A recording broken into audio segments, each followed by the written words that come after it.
monde, j'espère que vous allez bien. Bon, une fois de plus, je suis en retard pour vous proposer cette vidéo puisque là, je vais parler des cousettes des mois de juillet, août et septembre. Et au lieu d'être début octobre, on est début novembre. J'en suis encore une fois désolée et j'espère vraiment pouvoir faire mieux pour les cousettes des 3 mois suivants et vous proposer la vidéo début janvier. Ça va être ma résolution, je pense, pour l'année prochaine. Et d'ailleurs, j'aurai pas énormément de cousettes à vous montrer parce que je n'ai pas beaucoup cousu sur ces 3 derniers mois. Mais j'installe le téléphone sur le trépied et je vous montre tout ça tout de suite.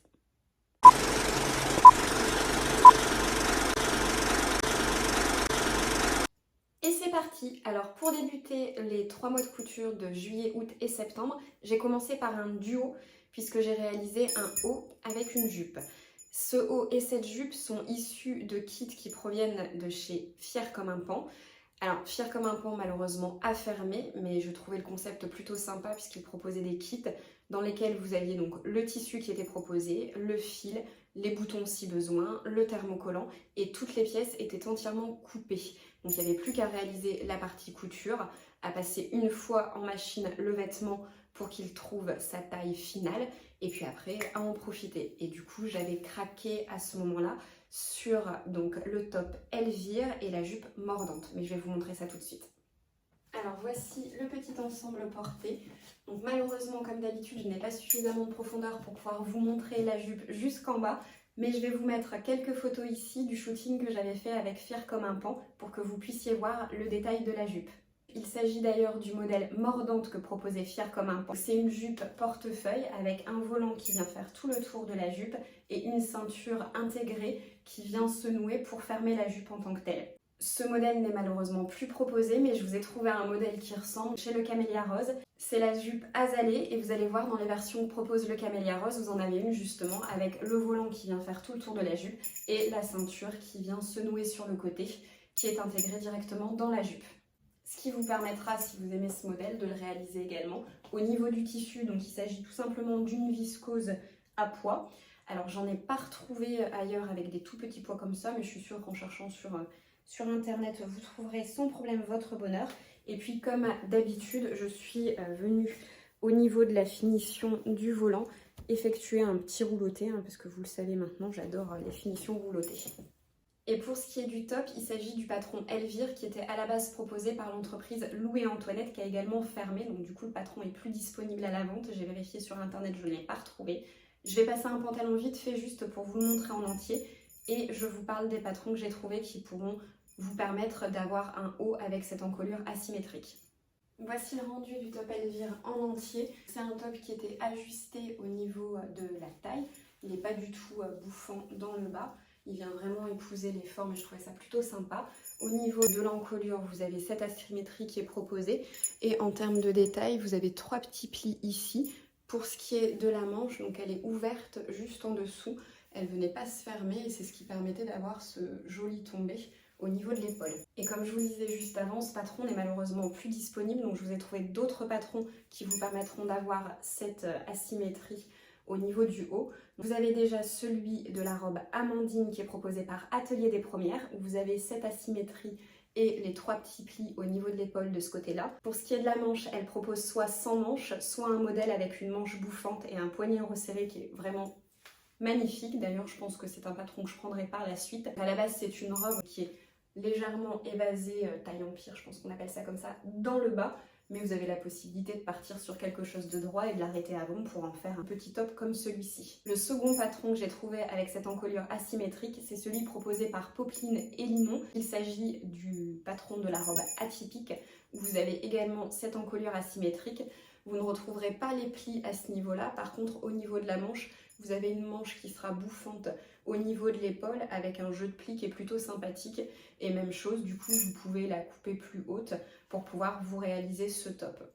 Pour ce qui est de la confection de ce type de manche, si je vous trouve un tuto ou quelque chose pour vous permettre de la réaliser, je vous le mettrai dans la barre d'infos en bas. Mais je vous avoue que pour le moment, avant la réalisation de cette vidéo, j'ai pas vraiment cherché, mais je pense que ça peut être facilement hacké sur les 2 patrons que je viens de vous proposer. Et en ce qui concerne le tissu de ce petit top, il s'agit tout simplement d'un tencel noir classique qui est vraiment doux et fluide au toucher. Je vais regarder également le grammage s'il est encore disponible sur le site, mais je suis pas sûre. Et j'ai pas les infos par contre dans le kit, mais même chose, si je vous trouve ça, je vous le mettrai en barre d'infos juste en dessous. Pour la cousette suivante, il s'agit du patron de la robe Nymphéa du Camélia Rose que je vais vous montrer porter et on en parle tout de suite après. Et voici le patron de la robe Nymphéa du Camélia Rose portée. Pour cette version, je suis partie sur le décolleté plongeant devant et même chose pour le dos avec le volant qui vient faire tout le pourtour du décolleté dos. C'est la deuxième fois que je couds ce patron et vraiment je l'adore. La première fois, je vous mets les photos juste ici, j'étais partie sur une encolure carrée puisque vous avez aussi cette option disponible dans le patron. Et vous avez d'ailleurs aussi la possibilité de partir sur une encolure carrée dans le dos et du coup d'arrêter le volant, pareil au niveau de l'emmanchure. Le patron vous propose aussi pour la jupe de partir sur une jupe avec un seul panneau, 2 ou 3, avec une longueur au-dessus du genou ou jusqu'au pied si vous le souhaitez. Pour les manches, c'est des manches papillons et je trouve ça vraiment génial parce que du coup si vous avez un tissu qui comme moi a un jeu de carreaux par exemple, comme là, ou un jeu de dessin ou autre, vous allez avoir le tissu du bas qui va venir se voir quand vous bougez comme ça sur le côté. Et ça vraiment je trouve ça super sympa. Ensuite en termes de difficulté, ce qui va faire peur dans la couture de ce patron, c'est ce volant qui peut être un peu compliqué à comprendre. Mais j'avais réalisé un tuto qui est disponible sur ma chaîne Instagram qui vous explique justement comment venir coudre l'intégralité de cette robe. Avec pour le coup la version en colure carrée. Je ferai d'ailleurs migrer cette vidéo dès que possible sur ma chaîne YouTube pour que vous puissiez la retrouver plus facilement. Et ce modèle, je l'avais cousu avec Emma lors d'un live qui était disponible sur sa chaîne Instagram. Je pense que malheureusement, il ne l'est plus actuellement parce qu'elle avait eu un bug lors de l'enregistrement du fichier. Mais dans tous les cas, vous pouvez retrouver l'intégralité du tuto de montage de cette robe sur ma chaîne Instagram et j'espère bientôt sur la chaîne YouTube. Et pour ce qui est du tissu qui est juste magnifique, je vous le montre d'un peu plus près. Donc vous avez, comme vous pouvez le voir, deux formats au niveau des rectangles et il s'agit d'un tissu donc, qui provient d'Atelier Brunette. Le Off-White Maple de mémoire et il est juste vraiment magnifique et alors il est agréable à porter, enfin vraiment au toucher, il est juste génial et il n'est pas du tout transparent parce qu'en fait vous avez plusieurs épaisseurs en fait qui sont proposées et comme vous pouvez le voir les rectangles du dos ou du devant ne viennent pas se voir sur l'arrière et ça c'est plutôt pas mal. D'ailleurs il me reste encore un peu de ce tissu et je pense coudre dedans un patron qui vient d'Atelier Berny, il s'agit du patron de la robe rose que je compte faire en version blouse. Je pense que ça matchera plutôt bien pour le coup. Et il est déjà temps pour moi de vous montrer la dernière cousette que j'ai réalisée sur ces 3 mois-là, puisque comme je vous l'ai dit, j'ai pas été très productive en couture sur ce moment-là. Alors le dernier patron que j'ai cousu, c'est celui du short Georges d'Apolline Pattern. J'adore en fait cette espèce de forme qui vient faire un peu jupette, je trouve ça vraiment sympa. La seule chose, c'est que j'aurais dû le coudre une taille au-dessus parce que j'aime pas du tout le fait ici qu'on vient voir les poches. Et je pense que si j'avais pris une taille au-dessus, il serait un petit peu moins moulant et du coup on ne verrait pas l'ouverture des poches. Et encore, je suis pas vraiment sûre, mais en tout cas j'aurais dû les faire dans le même tissu que celui que j'ai utilisé pour le short en tant que tel, puisque j'aime pas du coup le rendu de cette ouverture. Niveau tissu d'ailleurs, j'ai utilisé un crêpe de laine qui provient des Coupons Saint-Pierre et la doublure c'est une viscose également qui provient des Coupons Saint-Pierre avec des petits losanges dessus, tout basique. C'est un tissu que j'avais acheté dans lequel je savais pas trop quoi faire et du coup je me suis dit que je m'en servirais comme doublure et j'avais prévu à la base avec ce petit short de faire une petite veste en complément avec le même tissu pour la doublure, mais du coup comme j'aime pas le rendu doublure au niveau des poches, j'hésite encore à faire la petite veste qui va avec. Et puis le tissu en tant que tel est épais, celui que j'ai choisi. Et du coup, en fait, ici, le petit jeu de plis qui est proposé par le patron, je vous mets l'image du patron ici, ce sera peut-être plus simple de le voir, parce que là, sur le noir, je suis pas sûre que vous voyez, mais je trouve que ça, c'est un peu trop bouffant, en fait, du coup, ça vient un peu trop gonfler le short en tant que tel, au lieu de le rendre fluide, du coup.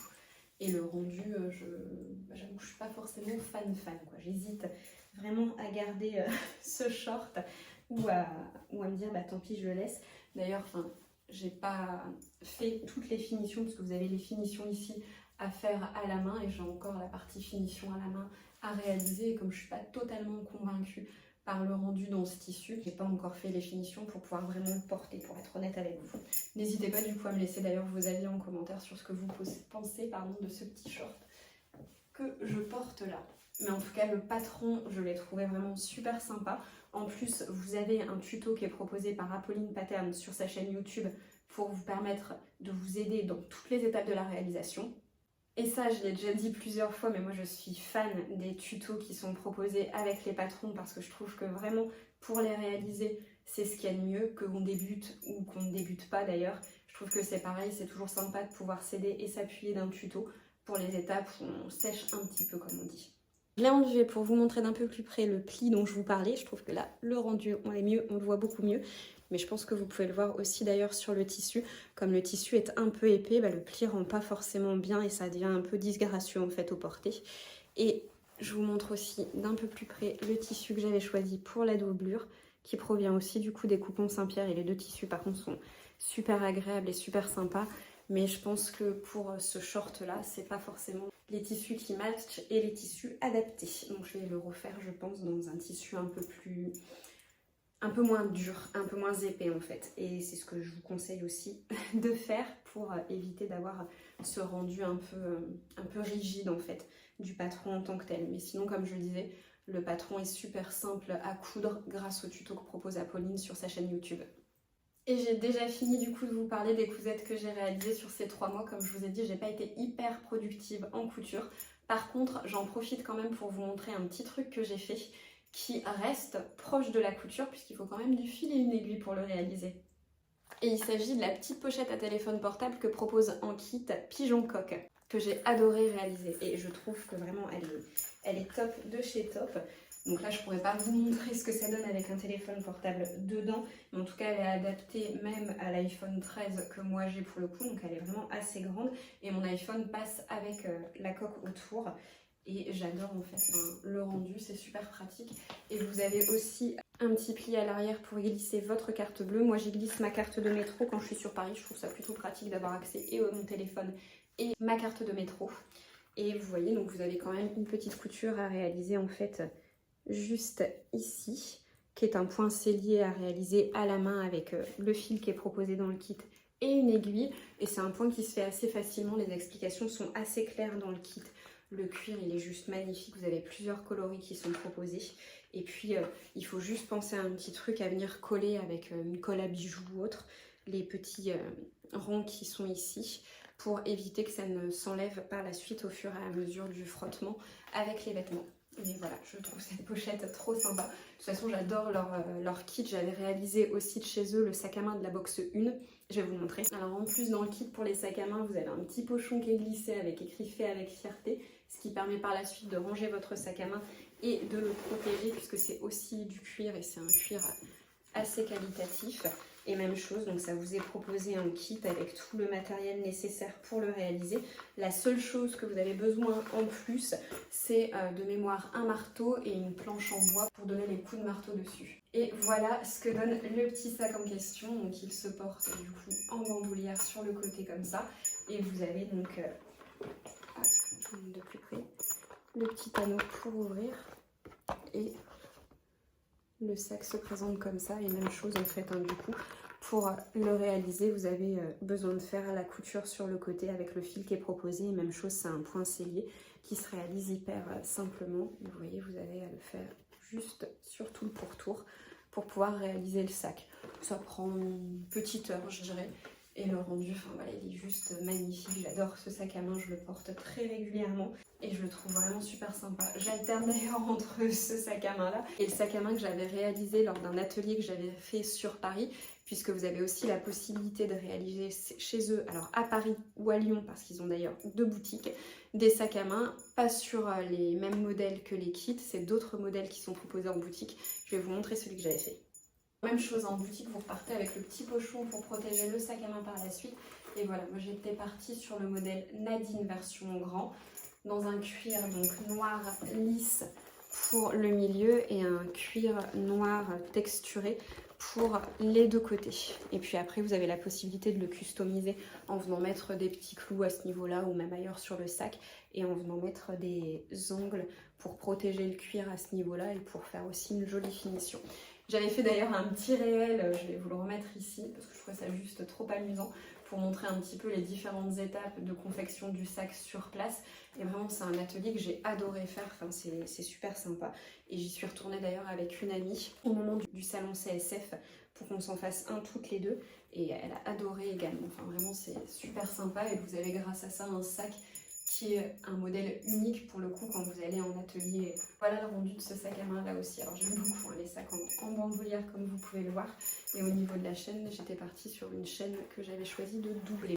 Et même chose pour la confection, vous utilisez également le point scellé. Bon là le sac est un peu vide, alors du coup il se raplatit à ce niveau-là. Ça fait pas très esthétique, mais bon. Hop, voilà qui est mieux. Mais donc c'est toujours un point scellé que vous utilisez également et qui vous est expliqué directement en magasin pour pouvoir le confectionner. Voilà, donc j'ai aussi fait de la couture, mais très rapidement puisque j'ai réalisé seulement la petite pochette. Le sac à main, je l'avais déjà fait il y a quelques mois et ça fait pas mal de mois que je l'utilise d'ailleurs. Et puis j'ai aussi réalisé des petites boucles d'oreilles que je vais vous montrer, tiens d'ailleurs. Alors désolée parce qu'on s'éloigne un petit peu de la couture, mais on reste dans la création et dans le fait main. Et puis j'adore les bijoux, donc je trouve ça super sympa de pouvoir aller à la droguerie. On a une sur l'île, mais vous avez aussi le site internet où vous pouvez, je pense, je ne suis pas sûre, faudrait vérifier, mais retrouver les kits pour confectionner certains de leurs bijoux. Et puis vous avez des boutiques un peu partout pour vous permettre d'aller chercher le matériel pour pouvoir les réaliser. Alors j'en ai réalisé plusieurs, donc je vais tous vous les montrer assez rapidement. Donc ça c'est le premier modèle. Je vous le montre vite fait à l'oreille pour que vous puissiez voir ce que ça donne en termes de longueur. Je trouve ça plutôt pas mal. Avec les cheveux relevés, c'est assez sympa et ça rend bien, enfin on les voit bien. Bon, je n'ai pas mis la deuxième, mais voilà ce que ça donne pour ce premier modèle là. Ensuite j'ai fait ce second modèle qui est vraiment basique puisqu'il est composé juste de 2 éléments, mais je trouve que c'est super canon et que ça rend super bien. Et après j'ai craqué sur un modèle Cézanne-like, donc que j'ai réalisé avec des petites perles en bois. Et puis j'ai juxtaposé ici des petites perles couleur or pour faire ressortir justement les perles couleur bois. Et j'ai pris un anneau classique pour l'oreille. Voici le dernier modèle que j'ai réalisé, donc pareil un modèle assez long et assez fourni. C'est un modèle un petit peu plus complexe on va dire, parce que vous devez venir d'abord coller les 2 éléments qui sont là, pour ensuite venir coller le coquillage de ce côté-ci. Ici, même chose, il s'agit de la perle que j'avais prise pour les boucles d'oreilles que je vous ai montré juste avant, sur laquelle je suis venue coller une autre petite perle. Et vous avez toutes les pampilles ici à venir accrocher à cet élément-là. Donc il est un petit peu plus complexe, un peu plus long à faire, mais enfin, en l'espace d'un petit quart d'heure, c'est fait. Il y a juste le temps de pause pour la colle avant de pouvoir venir les porter. Mais sinon, une fois faites, voilà, je trouve qu'elles sont super sympathiques. Même chose, j'aime beaucoup avec les cheveux relevés, je trouve que ça ressort plutôt pas mal. J'espère que vous aurez aimé ce petit débord bijoux, sac à main et que cette vidéo vous aura plu puisqu'il est déjà temps pour moi de vous dire à bientôt. Mais en attendant la prochaine vidéo YouTube, n'hésitez pas à liker, commenter et à vous abonner à ma chaîne.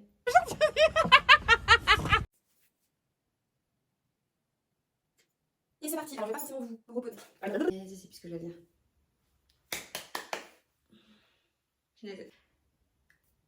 Et j'ai oublié son nom. C'est-à-dire que vous choisissiez votre kit. Vous choisissiez, oui, vous choisissiez. Vous choisissiez, vous choisissiez. Vous choisissiez. Oui, vous choisissiez, ça marche bien. Et du coup, vous choisissez. On reprend.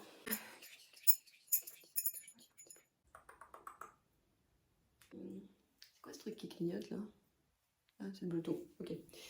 Soit. À proposer, à faire, à mettre. On commence. Mauvais jeu de mots. Celui-ci.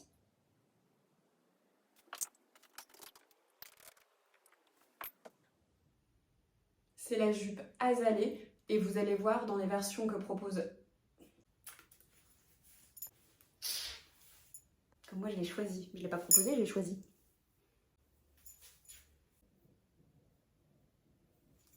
Si vous pouvez arrêter le bruit dehors, ce serait cool, merci. Et j'aime pas ça. Il fait le... voir. Et puis, oups.